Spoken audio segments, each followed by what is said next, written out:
Hey legends, welcome back to Pacific Fire, the channel that drags you into the smoke, the fire, and the miracles that changed World War II forever.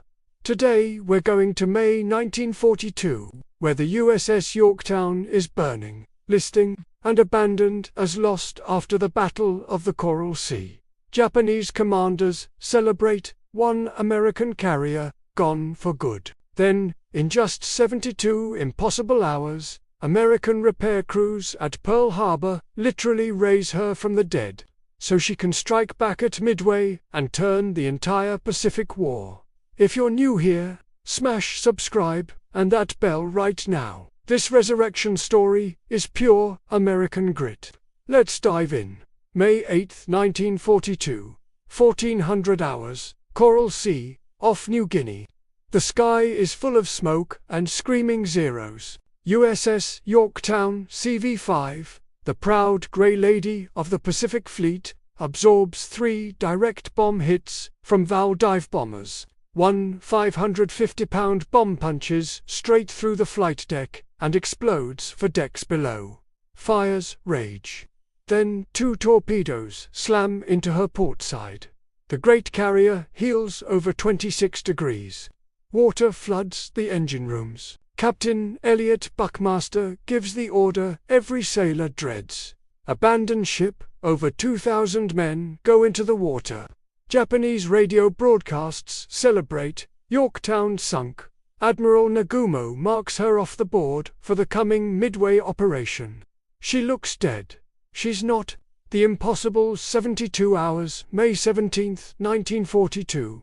Pearl Harbor, Navy Yard. Yorktown limps in under her own power, escorted by destroyers, still listing, still smoking. Intelligence says Japan will hit Midway in less than 3 weeks. Normal repairs would take 3 months in dry dock. Admiral Chester Nimitz walks the flooded decks and gives the order. You have 3 days. Make her fight. 1,400 repairmen, welders, electricians, damage control experts swarm aboard like an army of ants. They work 24 hours a day under floodlights. They weld steel plates while the ship is still half flooded. They pump out 33 million gallons of water. They patch 22 holes in the hull. They rebuild entire sections of the flight deck.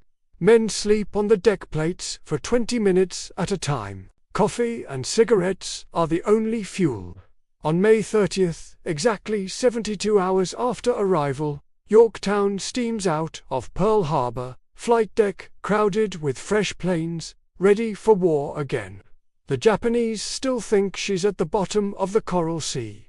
The dead carrier strikes back June 4, 1942, 06:00 hours. Battle of Midway. Japanese Admiral Kiichi Nagumo launches his first strike against Midway Island, confident he faces only 2 American carriers. Then lookouts scream, American dive bombers overhead. It's Yorktown's Air Group, SBD, Dauntlesses, led by Lieutenant Commander Maxwell Leslie. They scream down on Nagumo's fleet, Akagi Kaga, Soryu. 3 Japanese fleet carriers erupt in flames within 6 minutes. Haru strikes back and puts 3 bombs into Yorktown later that day, but the dead carrier has already done her job. 4 Japanese carriers lost. 1 American miracle gained. The tide of the Pacific War turns in a single morning, because one ship refused to stay dead. The legacy of the Grey Lady Yorktown fights on until June 7th, when Japanese submarine I-168 finally sends her to the bottom. But those 72 hours in Pearl Harbor live forever. They proved American industry and willpower could outrun Japanese planning. They saved Midway. They saved the Pacific. That was episode 9 of Pacific Fire. The day a sinking carrier rose from the dead and changed history. If this story gave you chills, do 3 things right now. Smash that like button, subscribe and hit the bell so you never miss the next miracle, Yorktown Lives, or 72 hours in the comments. The new short is already live, Go watch it and let's make it explode. This is Pacific Fire. We bring the heat, you feel the history. I'll see you, legends.